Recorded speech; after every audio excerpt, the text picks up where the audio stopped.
अगर आप share market में नए हैं तो आपने ये जरूर सोचा होगा, ये चार्ट इतना अजीब क्यों दिखता है।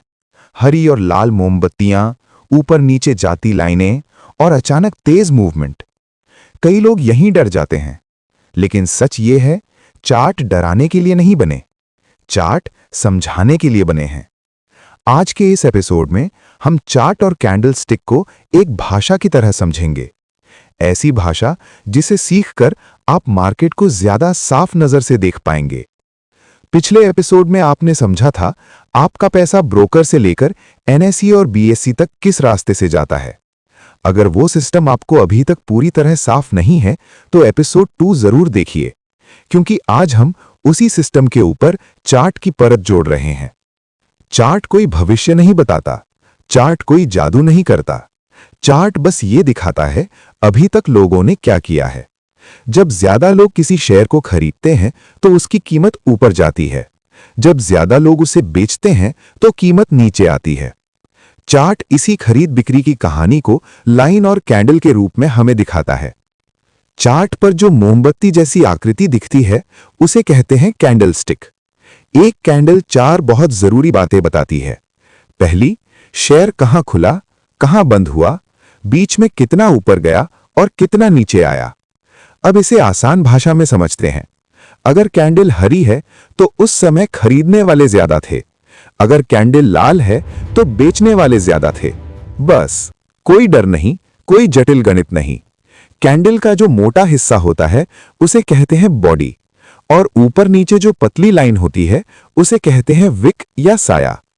अगर बॉडी बड़ी है तो उस समय फैसला मजबूत था, अगर विक लंबी है तो उस समय लड़ाई चल रही थी, खरीदार और विक्रेता आपस में जोर लगा रहे थे। चार्ट दरअसल इंसानों की लड़ाई दिखाता है। यहीं पर ज्यादातर लोग कैंडल को रटना शुरू कर देते हैं, नाम याद करने लगते हैं, डोजी, हैमर और पता नहीं क्या क्या।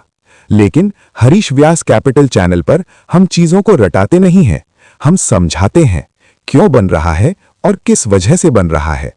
क्योंकि नाम याद रखने से नहीं, सोच समझने से मार्केट में भरोसा आता है। जब लोग डरते हैं तो चार्ट तेजी से नीचे गिरता है, जब लोग लालच में आते हैं तो चार्ट बिना रुके ऊपर भागता है, और जब लोग सोच समझकर काम करते हैं तो चार्ट धीरे धीरे एक दिशा में चलता है। इसलिए चार्ट असल में मानव मनोविज्ञान है। शुरुआती लोग चार्ट देखकर पूछते हैं, अब ऊपर जाएगा या नीचे। लेकिन सही सवाल यह होना चाहिए, अभी लोग क्या कर रहे हैं। चार्ट भविष्य नहीं बताता, चार्ट वर्तमान बताता है, और जो वर्तमान समझ लेता है वही आने वाले समय के लिए खुद को तैयार करता है। कुछ जगहें होती हैं जहां कीमत बार बार रुक जाती है। नीचे रुकना सपोर्ट कहलाता है, ऊपर रुकना रेजिस्टेंस कहलाता है। ये जगहें इसलिए बनती हैं क्योंकि लोगों की याददाश्त होती है।